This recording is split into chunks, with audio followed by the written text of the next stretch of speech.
Question number 7 में क्या कह रहा है बच्चों? क्वेश्चन नंबर 7 में देखिए, क्वेश्चन नंबर 7 कह रहा है find the number of side of regular polygon whose each exterior angle measure. यहाँ पे एक्सटीरियर एंगल सबका दिया हुआ है और कह रहा है कि नंबर ऑफ साइड निकालो रेगुलर पॉलीगन का। तो ये बिल्कुल आसान ही है, ठीक है। आई होप कि आप लोगों को समझ में आ गया होगा कौन सा फॉर्मूला यूज़ करेंगे। चलिए अब हम लोग इसको कॉपी में ट्राई करते हैं क्वेश्चन नंबर 7 को। क्वेश्चन नंबर 7 यहाँ पर लिख देते हैं, ठीक है। फर्स्ट क्वेश्चन से स्टार्ट करते हैं क्वेश्चन नंबर 7 के। यहाँ पे एक्सटीरियर एंगल के यहाँ पे क्या दिया हुआ है? मेजरमेंट क्या दिया हुआ है? ईच एक्सटीरियर एंगल मेजरमेंट दिया हुआ है 40 डिग्री। यहाँ पे क्या निकालना है? एन निकालना है। एन मतलब क्या होता है? Number of side. फार्मूला क्या है? ईच एक्सटीरियर एंगल का फार्मूला क्या है बच्चों? जल्दी जल्दी बताइए, तो आप लोगों को तो बिल्कुल याद होगा, 360/n, यही है ना फार्मूला। एक्सटीरियर एंगल की जगह पे 40 पुट कीजिए, है ना, यही दिया है ना क्वेश्चन में। ईच एक्सटीरियर एंगल 40 पुट कर दिया, इजिकल टू जगह पे इजिकल टू दे दिया, 360 की जगह पे 360, डिवाइड का निशान डिवाइड दे दिया, एन यहाँ पे तो एन दे दिया, ठीक है। एन ही तो फाइंड करना है। अब यहाँ पे भी 1 छुपा हुआ है। इट मीन्स अगर दोनों तरफ फ्रैक्शन रहेगा तो क्या करना है?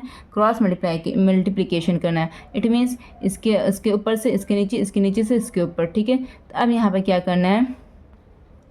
न्यूमरेटर टू डिनोमिनेटर मल्टीप्लाई करना है। 40 multiply n is equal to 360 multiply 1, ठीक है, कर दिया बच्चों। अब क्या करना है? एन तो वेरिएबल है, वो बोलेगा हम अकेले इस घर पर राज करेंगे, बाकी तुम जाओ। ये इसके साथ मल्टीप्लिकेशन में अटैच था। बच्चों मैंने यहाँ पर क्या किया? यहाँ पर मैंने क्रॉस मल्टीप्लाई किया, 40 मल्टीप्लाई 9 हो गया, यहाँ पर 360 मल्टीप्लाई 1 हो गया। अब ये वेरिएबल है, वेरिएबल बोलेगा मैं इस घर में अकेले रहूँगा, तुम जाओ इस दूसरे घर में। तब जब ये दूसरे घर में जाएगा तो यहाँ पर ये मल्टीप्लाई के साथ अटैच था, तो दूसरे घर में जाएगा तो मल्टीप्लाई का उल्टा डिवाइड होता, तो डिवाइड के साथ ही अटैच हो गया।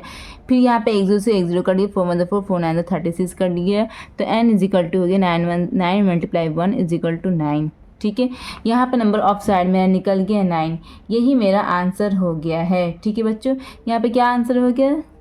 9 साइड। इट मीन्स ये क्या हो गया? ये हो गया है नॉनागन, है ना, ये क्या हो गया? नॉनागन। यही मेरा आंसर है, आप लोग बुक में मिला लीजिएगा। अब हम नेक्स्ट क्वेश्चन की तरफ बढ़ते हैं।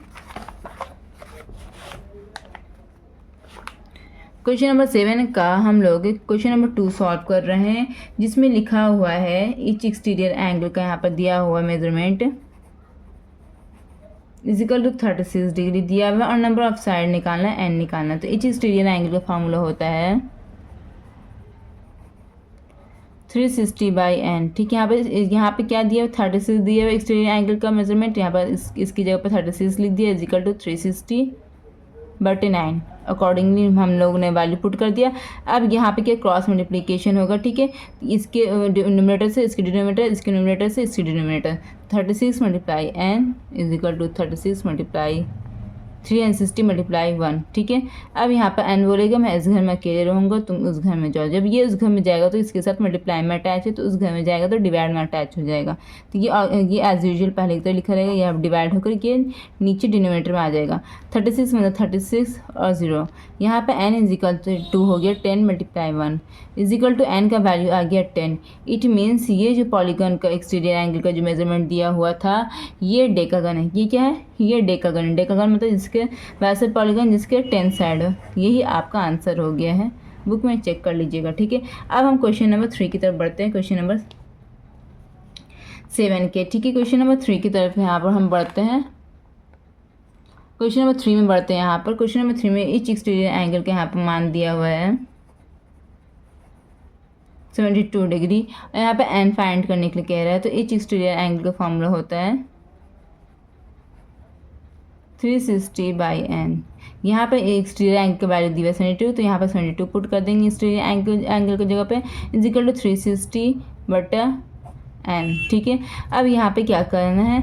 यहाँ पे भी 1 छुपा हुआ, क्रॉस मल्टीप्लाई होगा, ठीक है। इसके न्यूमरेटर से इसके डिनोमिनेटर, इसके न्यूमरेटर से इसके डिनोमिनेटर, तो 72 multiply n is equal to 360 multiply 1, ठीक है।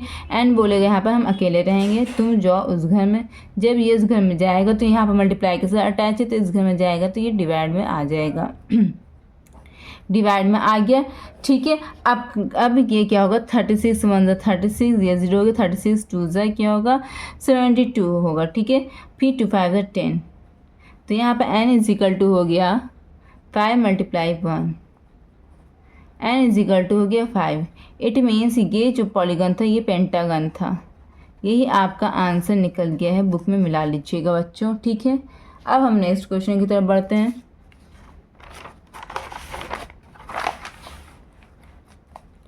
क्वेश्चन नंबर 7 के क्वेश्चन नंबर 4 की तरफ बढ़ते हैं, जहाँ पे ईच एक्सटीरियर एंगल का दिया हुआ है वैल्यू 30 डिग्री। ठीक है, नंबर ऑफ साइड हमको फाइंड करना है, तो फॉर्मूला लिख दीजिए ईच एक्सटीरियर एंगल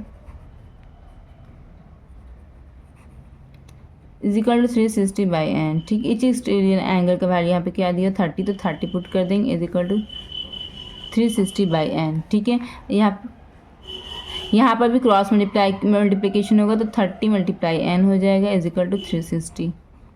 ठीक है बच्चों, तो इज इक्वल टू एन बोलेगा कि हम अकेले यहाँ पर रहेंगे, इसको बोलेगा कि तुम इस घर में जाओ, तो यहाँ पर ये मल्टीप्लाई के साथ अटैच है, तो ये इस घर में जाएगा तो डिवाइड के साथ आ जाएगा। एक जैसे एक जो कटा 3 में 3 3 में 3 3 2 6 एन इज इक्वल टू हो जाएगा 12। ठीक है, इट मीन्स जो पॉलीगॉन है उसके 12 साइड है, यही आपका आंसर आ गया है, बुक में मिला लीजिएगा। ठीक है, अब हम क्वेश्चन नंबर 7 बना चुके हैं, अब हम क्वेश्चन नंबर 8 की तरफ बढ़ते हैं।